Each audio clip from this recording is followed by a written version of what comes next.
Buenas noches, compañeros. El tema que a mí me tocó exponer es acerca del estado hídrico de las plantas.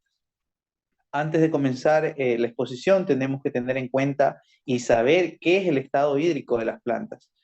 El estado hídrico de la planta es uno de los aspectos más importantes a considerar en un cultivo, con el fin de que éste se desarrolle de manera adecuada y en óptimas condiciones. Las plantas poseen mecanismos capaces de regular la tasa de absorción y transpiración y consecuentemente el balance hídrico. El estado hídrico de la planta depende del balance entre el agua que la planta absorbe del suelo y lo que la planta pierde al momento de la transpiración. Además, tenemos que tener en cuenta que para que exista los estados hídricos debe existir una fuente impulsora como un gradiente de energía libre o un gradiente del potencial hídrico o del potencial del agua. Recordemos que a disminuir el nivel del agua empieza también a decrecer el nivel energético de la misma. Pueden darse los siguientes estados hídricos. El estado hídrico de difusión, las moléculas de agua en solución no permanecen estáticas, están en un continuo movimiento, chocando unas con otras e intercambiando una energía cinética. Este movimiento es cuantitativamente, es la fase gaseosa más importante, es más importante que la fase líquida. La difusión es un proceso espontáneo que determina el movimiento de moléculas, iones o partículas coloidales desde la región de un sistema a regiones adyacentes, donde estas especies poseen menor energía libre, tienen, tienen menos capacidad de realizar trabajos. Eso es el estado hídrico de difusión. Ahora vamos a hablar de dos estados más, como es el flujo masal.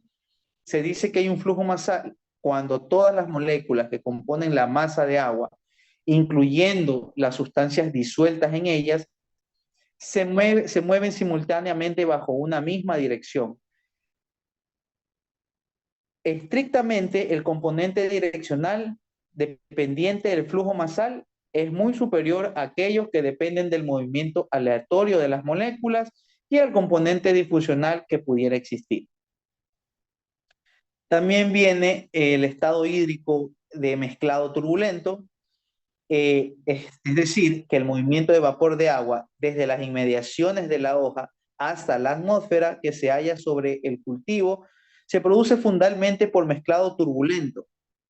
Este proceso ocurre gracias a la acción de los vórtices temporarios de tamaños variables que se producen en la masa del aire que rodea a la planta y que son determinados principalmente por los efectos del viento.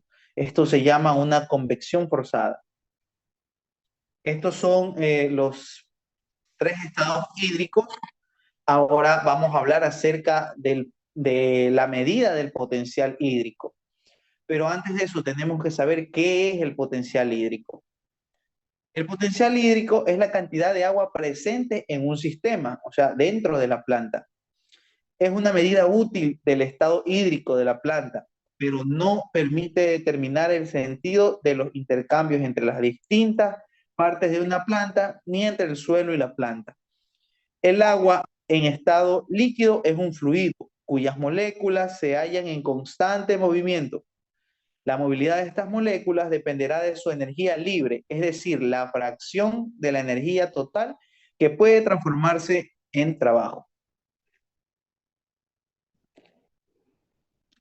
Los componentes que hacen la fórmula para medir el potencial hídrico, este potencial hídrico se haya sometido a la influencia de las condiciones ambientales del sistema suelo-planta-atmósfera, y la suma algebraica de los componentes aguas será igual al potencial hídrico total.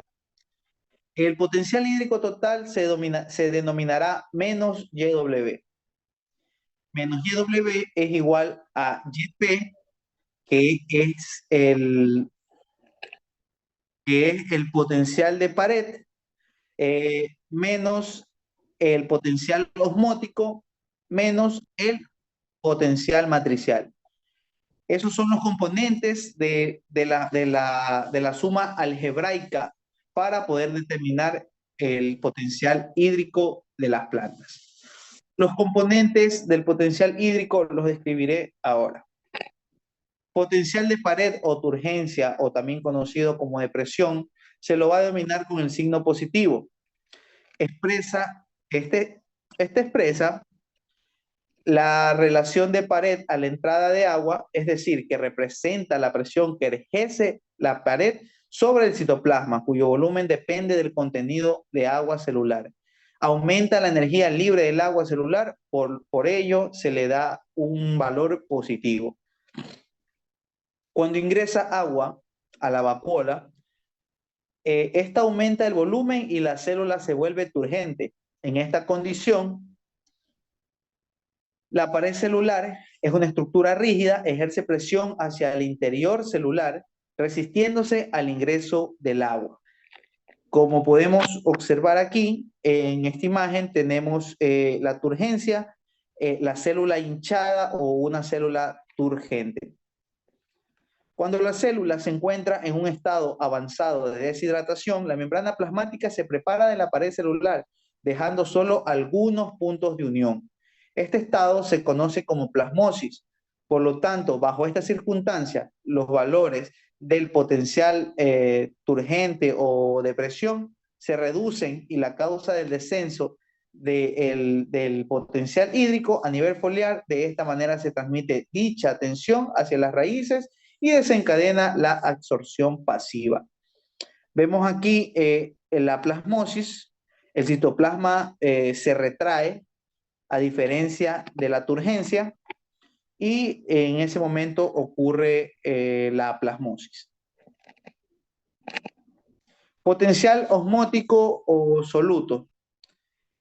Este expresa el efecto de los solutos en la solución celular, representa la disminución de la capacidad de desplazamiento del agua debido a la presencia de solutos. Disminuye la energía libre del agua celular, por lo que su signo será negativo.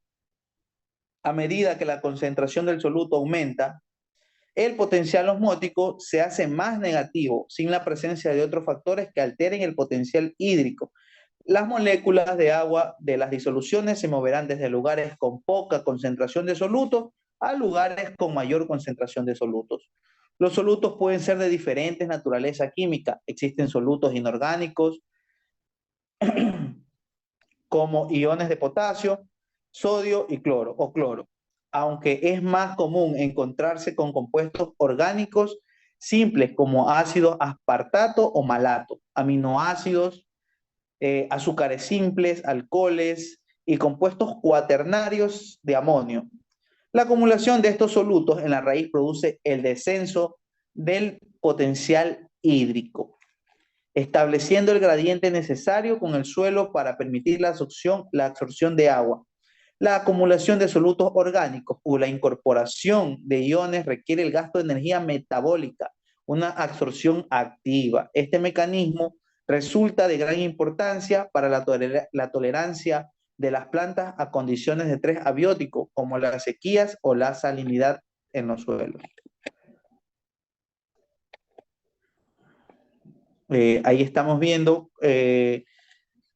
cómo existe un potencial osmótico y a medida de que va subiendo, vemos ahí cómo se produce la ósmosis, de cómo pasan las sales hacia el agua.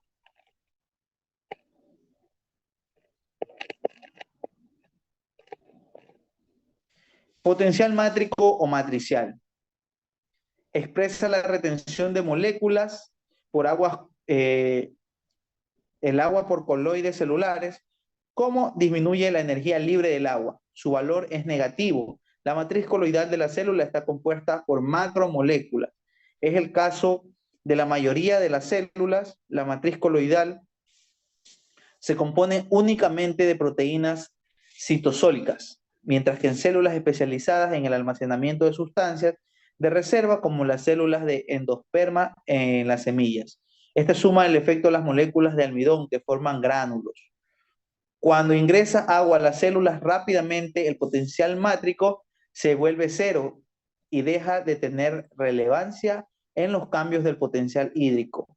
Por esto es que se lo desprecia de la ecuación algebraica, dejando solo el potencial de presión y el potencial osmótico como componentes principales para que determinen al final el potencial hídrico y como determinantes del balance hídrico. En el único momento en el que el potencial mátrico es muy relevante es durante la imbibición, o sea, en el proceso de germinación de las semillas. En esta etapa, las semillas poseen valores del potencial mátrico próximos a los -1000. Esto ocasionando un ingreso rápido de agua desde el suelo. Las técnicas más comunes y más usuales para las medidas del potencial hídrico y sus componentes en las plantas. Tenemos la cámara de presión de Schollander, la psicometría isopiéstica, el método crioscópico para determinar el potencial de solutos y una sonda de presión o de medidas de la pared de las plantas. Voy a dar un resumen acerca de esto, un resumen breve. Vamos a hablar acerca del resumen de la cámara de presión. La cámara de presión es un método rápido para estimar el potencial hídrico de las plantas. Es comúnmente utilizado por los científicos. El equipo puede ser utilizado en campo, aunque algunos modelos son muy pesados y voluminosos. Y el pseudonomio de bomba de presión es muy apropiado para este equipo, debido a los peligrosos niveles de presión que se generan dentro de la cámara. Las medidas de precaución siempre deben de extremarse y al momento de operar dicha cámara de presión. El osmómetro crioscópico es un instrumento bastante caro que solo puede ser operado en condiciones de laboratorio por técnicos capacitados, y la presencia de sustancias anticongelantes en las células puede afectar las estimaciones del potencial osmótico basado en la disminución del punto de congelamiento. Y el ciclómetro